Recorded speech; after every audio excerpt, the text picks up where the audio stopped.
Hi everyone, welcome to another episode of Thoughtful Leaders, where we try to get insights from dignitaries across the education sector in order to bridge the gap between the management and the students. Today, we are here with Mr. Piyush Baheti, who is the business head of International School of Design, Kolkata. So I would like to welcome you, Mr. Piyush. I hope you're doing well. Yeah, thank you so much. Thank you, Shobhi, for this opportunity. I'm Yes, doing good. How are you? I'm doing very well, sir. So I'll start with the questioning. The first question that I want to ask you is, what made you decide to move into the education sector, and what was the major motivating factor behind it? hmm So my movement towards education sector was led towards after my completion of my PGDM, which I did in the year 2016. I was fortunate enough to join a company called Marico Industries Limited as their sales trainee. As per their programs, after the completion of masters, they gave us a pre-placement offers, and I was fortunate enough to work for a Fortune 500 company earlier, which was definitely into FMCG and a hardcore FMCG company for the past 20 years. Yes. Now, having been there in the industry, so I did my graduation and my post-graduation from Gurgaon. All right. And post doing that, I was concentrated towards FMCG as an industry altogether. But after 7 years of working into FMCG, I wanted a shift and a new challenge altogether to move ahead. And education was booming. Now, if I talk about only education, I'm only looking forward towards the digital education part. So digital education was booming towards the end of my career at SMCG, and I wanted to take that plunge. So I took that plunge into the education sector by going to the first company was Byju's earlier, where I worked as a tele sales officer again into education sector. Going forward, I made some career changes and movements, and now I'm back to my hometown, which is Calcutta. Okay. That's really great to hear. The next question for you is, being the business head of a college, how would you describe your style of leadership? So I'll not say I'm a very hands-on leader. I give everyone this space to work in, but I am very much concentrated towards the main top shelf management. So it's not a bottom shelf or a top shelf management. It's a hand-on management from the director point of view. But I've been very liberal with my team. I give them enough space and opportunities to grow under the whole wing of our leadership. All right. That's all about it. All right. So, how do you strategize about the key programs and plans for the marketing and administration of your college? Right. So before I answer this question, I'll just brief that the roles of a business head basically in our field is that we have different courses altogether. So we start from a certificate course that goes for a 6-month or a 3-month program, depending on the courses and the stylist. Yeah. Then again, we offer diploma and advanced diploma courses. Then we move on to the degree courses. Now, degree courses have got specific ranges. Now, we also serve a BSc kind of a degree, and we also serve a BDS kind of a degree, which is again 3 years and 4 years subsequently. Yes. Right. So the whole strategy is based around the concept of getting students and their learning perspective without hindrance of any other outsourced sources. Right. Now, when we think about students, like these are all alternate career choices, to be very precise. Like I deal in the subject, for example, fashion designing, interior designing, hair, beauty and makeup. Along with that, we also have jewelry designing, which has a very niche market, right? So to target the audience of those caliber, we require a certain points from like the aggregator portal being one of the systems, right? We are listed over all the leading aggregator portals which are there, like Shiksha, Sulekha, be it like Collegedunia. Also, we would like to get associated very shortly. Yes. In the near future. We also have a Career 360 fair that we are recently associated with. So these are the kind of things that we are doing in terms of the aggregator side, right? Side by side, we also have promotional activities, branding, cultural events, everything which are associated towards the admission part. That's not possible because we have to take care of every other segment also. And this being the whole target, our inclination towards arts and commerce students are towards more, because they tend to get into this rat race, which again Sumit had mentioned earlier. Yes, absolutely. And it's a race. Like you don't get an opportunity to know yourself. Otherwise, exactly. And again, going into the Indian society altogether, what I have also come across with the students on board that we have, people are very hesitant to choose such career options. Yes, absolutely. Now, to get over that hindrance, we have a very solid team, a solid base of admission staff and the admission faculty, who look after everything. So we've got a career counselor on board also.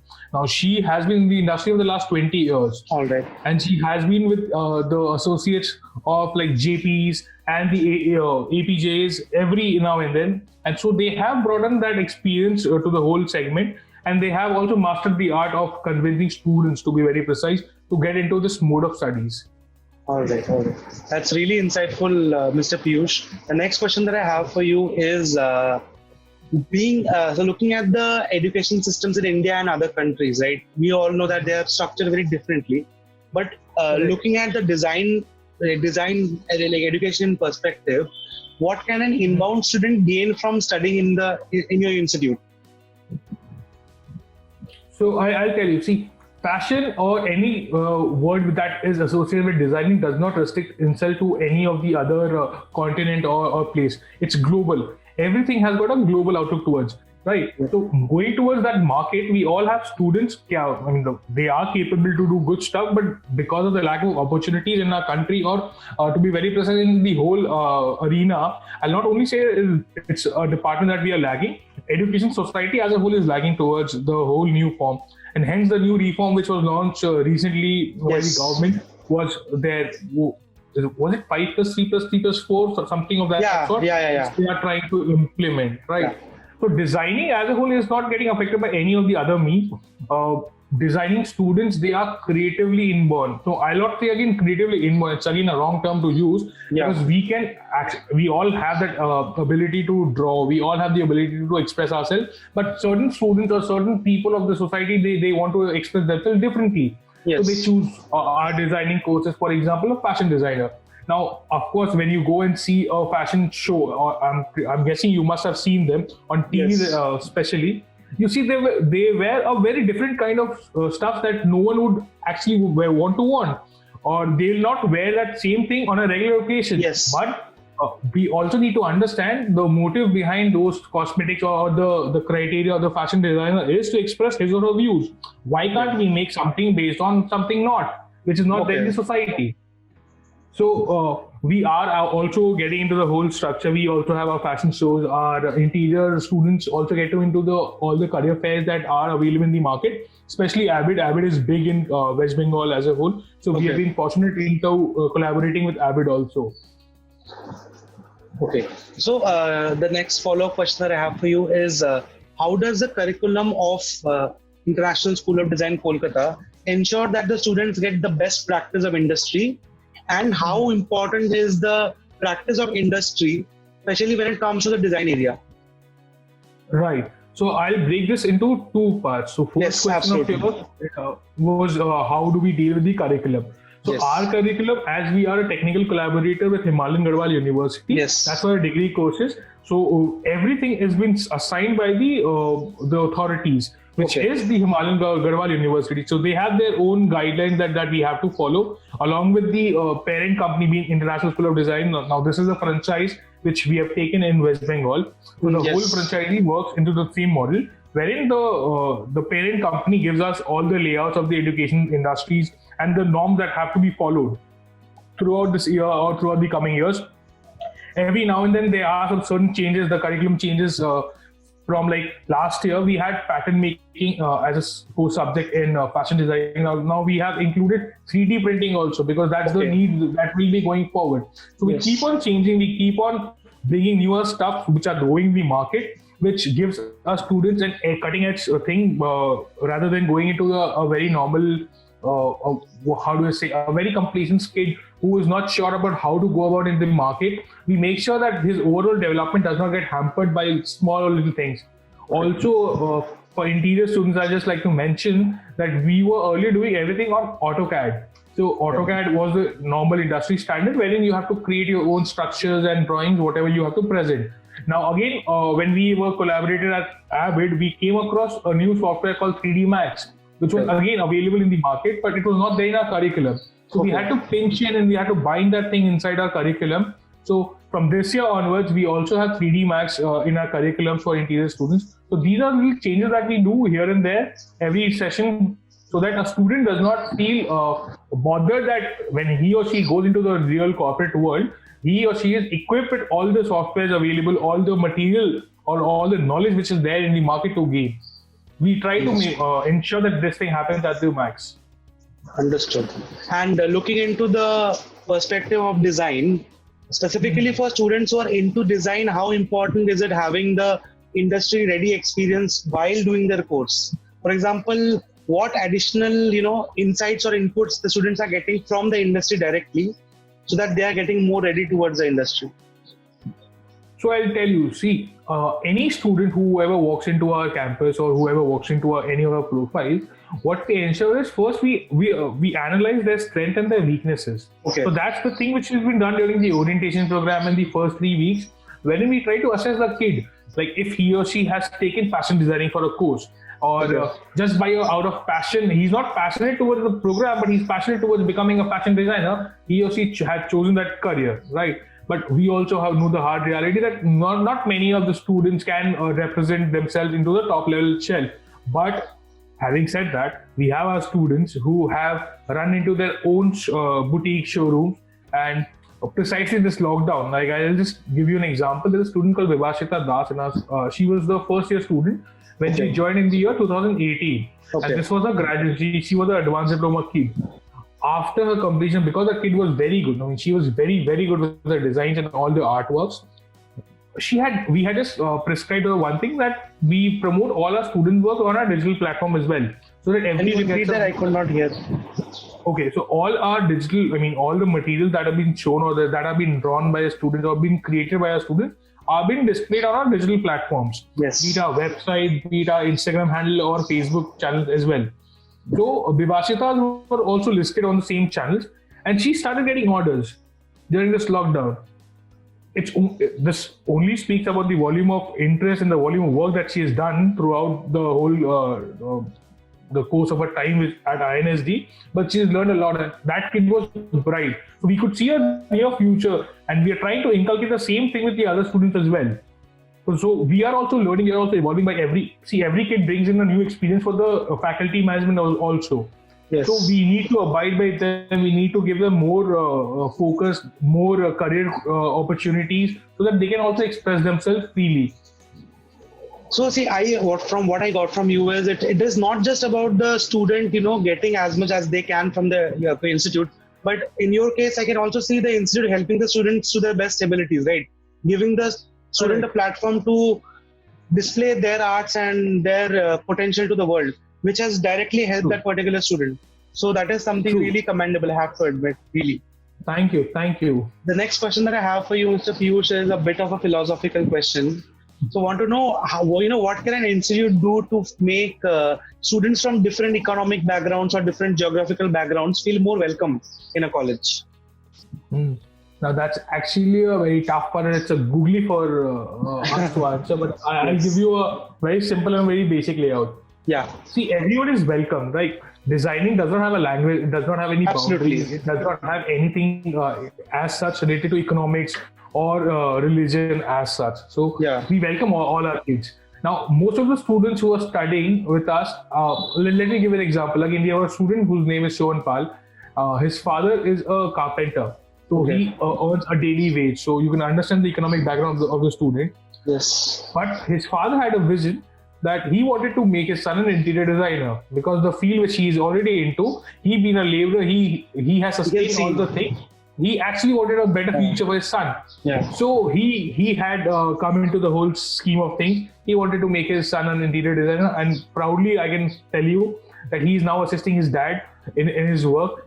He gets all the things done, and he's also paying his fees, by the way. He pays the fees on his own. Now again, coming back to the economic structure, we at INSD believe that again we have to promote young talent, young kids to grow to their whole potential. We don't charge them upfront, right? What we do is we try to inculcate first about their passion. We want to learn, or we want to know how passionate that kid is, and is his passion real, or is just a fluttery one wherein after 3 months or 6 months the passion fades out. Yeah, that's just a one-off case. So once we are sure that the student is good enough, or we can also invest our time on him, and he is getting to know the little tricks of the trade, we try to push them towards the corporate structure, which is we have a lot of placement partners out here. which I don't want to promote only because we want to give the society, that's our tagline and our mission, to give back society, not employees, but employers. Okay. So that's a very big thing. That's a thing that we are following. That's our mission. That's our vision. And we want to go and give back to the society. Good entrepreneurs, because again, you can give back to a society a good kid, a disciplined kid, but an entrepreneur can give the economic boost also. Yes, absolutely. Understood.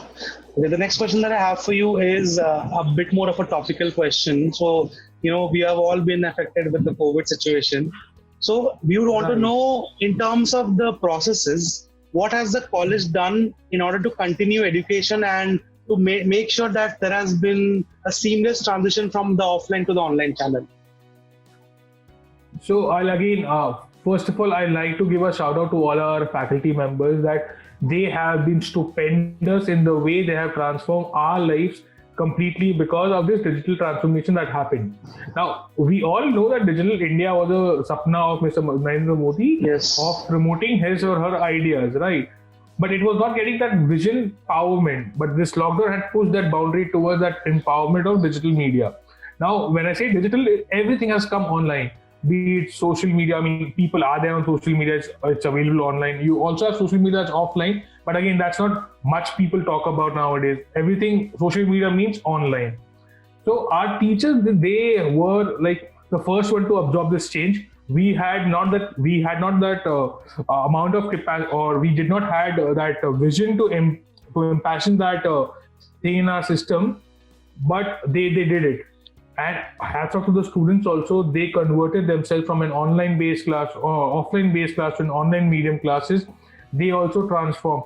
Having said that, I was very apprehensive of this move because the kind of material, the kind of study that we do, it's pretty professional and pretty hands-on, wherein a student has to be there physically present so that we can check how well he is drawing, is his posture correct, what all are there.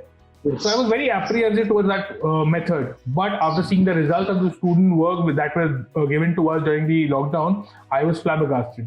It amazed me to hell that we can actually move this whole thing to digital platforms. And having said that, we have now completely shifted our two courses, which are diploma and certificate courses, to completely online modes. So we are not taking anything offline in case of diplomas and certificate course for this semester. But going forward, we'll take this in completely online only. All right. So looking at the success of the online model, you have decided that even after the lockdown ends, this is a very viable option, right? These two particular. Yes, because it breaks the boundaries. Now, again, I'll tell you, like our admission season, which was again affected by COVID very badly, we were not able to sustain the whole campus. But somehow the responses that flowed in all were from parts of India that have never been traveled to. So places like Mysore, people were coming from Bangalore, people were coming from Bihar, like interior parts of Bihar. It's not like the Chhapara or the Darbhanga, it was there in TV. So I was very intrigued, and this actually made me more passionate towards going this or taking this program into digital mode as soon as possible. And we have been successfully done that. And now we are only taking students from pan-India basis. I'm not concentrating only on the West Bengal or the nearby states, but only towards the pan-India motions. So that's a huge achievement that could or that have arrived during these times. It clearly shows how agile that you have been when it comes to understanding the advantages and the opportunities. So really commendable, I have to say. The next question that I have for you is, what are your roles and responsibilities towards the institute? So as you had introduced me earlier, as I am the business head of International School of Design, Calcutta, I look after the marketing team completely. So that's my hands-on experience with the marketing team. I look after the administration part as well, but we have divided that along with Sumit being the operational manager. So we have divided our work accordingly. Everything that goes into the digital platforms or on the offline media has been controlled and governed by me directly. Okay, understood. The next question that I have for you is, what do you feel are, should be the institute's top priority over the next 5 years? Specifically, since it's a new institute, what should be its first priority over the next 5 years? So again, 5 years down the line is a huge time because our incorporation has not even crossed third year. Yes. So giving a 5 year thing will be a very long far-fetched thought. Fair enough. But going forward, let's look at the next 2 years. So going forward, what our whole agenda is to inculcate the whole society about the alternate mode of education. Now, people are very apprehensive, as you rightly said earlier, but we need to change this, and the society is changing very gradually and rapidly. And this industry will be there in the coming future, along with the BComs and the BBAs. But this has the potential of becoming a hardcore first choice course for all our individuals. So we actually want people to know and to feel about this kind of education sector, wherein people who are not regular or capable enough to join a normal course stream could choose for an alternate stream and can develop a career here. So, encouraging people or educating the people about this alternate career, or where the skills are being developed, which can in turn help them become entrepreneurs in the future. That is the major priority, you would say. Right. So as our director, Mr. Naveen Soni, says every now and then that I want to give back 1,000 employees to the society, which in turn will become entrepreneurs and can lead a successful life. So that's his vision. We are all following towards it, and I hope that we will be able to achieve this in coming 2 years or 3 years. I'm definitely sure you will. So the next question that I have for you is, would you like to share anything with the viewers, anything that they might not know or, they might not understand about the institute just by looking at the internet? Anything unique about the institute? I just have one thing to say, apart from all the things which are already being said and published over social media and all the platforms, that this is the next big thing which is happening in Calcutta. People are yet to realize it, that this is the change that people would want to see. And we are bringing that change. We are that change that people would like to and love to associate with us. That's something that I like to know. That people can come, people may go, but this institute will be here. The people who are there in the institute will always be here. So please be rest assured while making any career choices. Feel free to get a free counseling session whenever you feel like. It's available at 100% free of cost, so that people or any student, if he or she wants to know about a career option, he or she may get that. Great. That's really insightful. We would like to end the interview with one last philosophical question again. I would want you to, let us know if you have any advice for young students who are in the 11th and 12th standards who are unsure about their futures. Any advice that you would want to give them? My advice to students who are pursuing their plus twos or who are planning to join new colleges or different field is, be more practical of your choices and do not back down of taking a decision. Take your decision, stand by it. Please don't rethink or regret making a decision. Regret not making a decision instead. That would be my word of advice to them. That has been a really insightful session with you, Mr. Piyush. I would really like to thank you for your time. Thank you so much for the opportunity. Yes. Thank you so much.